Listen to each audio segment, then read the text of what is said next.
Hey there, welcome to my workshop. I'm Andrew Malacy. Today we're going to be continuing work on the shaker nightstand, and that involves getting our pieces to their final dimensions.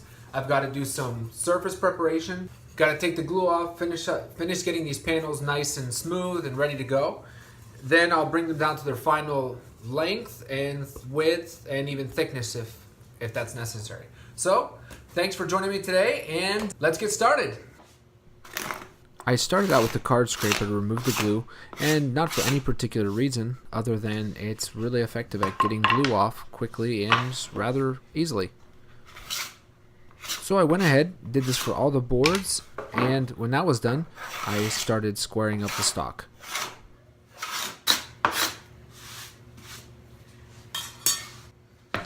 I'm pretty sure you've seen other people dimension wood with a plane, and so I'm not going to go into too much detail, but suffice it to say that I start with a diagonal pass with a chamfered edge on the back just to get things flat rather quickly, and then after that I come back whenever it's all flattened out and I've used my winding sticks and whatnot.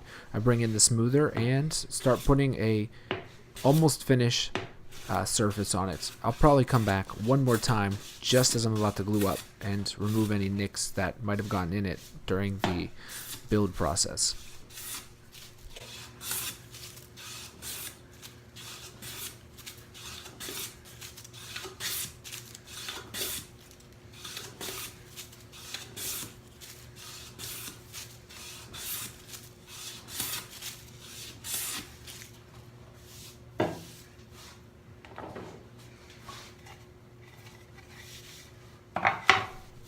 And once you've taken the time to go ahead and flatten one of the faces, you want to make sure you mark it as your reference surface. And I do that with a very light but legible R.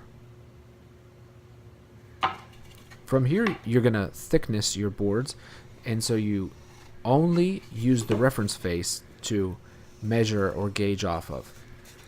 What I did is I set it to the depth of the very lowest point of the thickness of the board.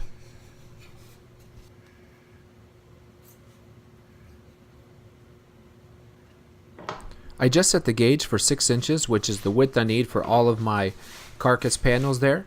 And this is stretching the limits of how far I really like to use these gauges for. Otherwise, maybe you could use a panel gauge, but it worked fine here. Then I just come back with a pencil so I can see the line a little bit better.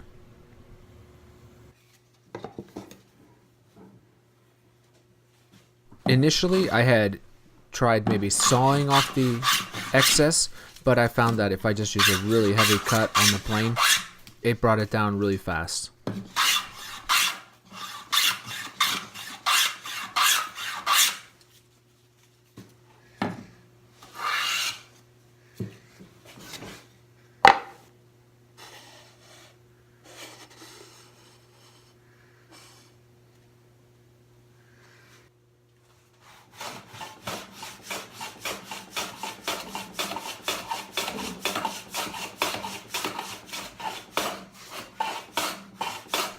Here what I've done is I've placed the main reference surface on the bottom and then the edge I just planed against the fence.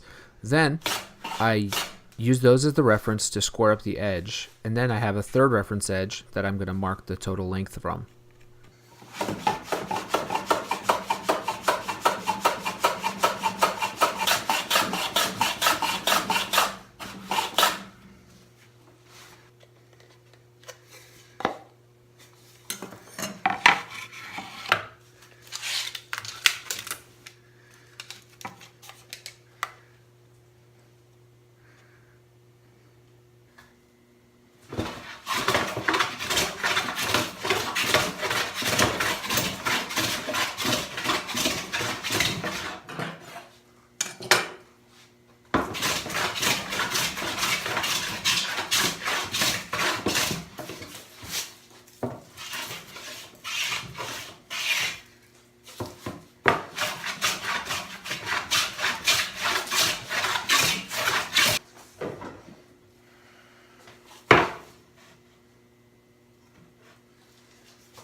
I'm glad that this turned out really square because not only do I want it to be square because it looks good and all, but also because my next step is shaping the top, and you want it to be very nice and true and square for that.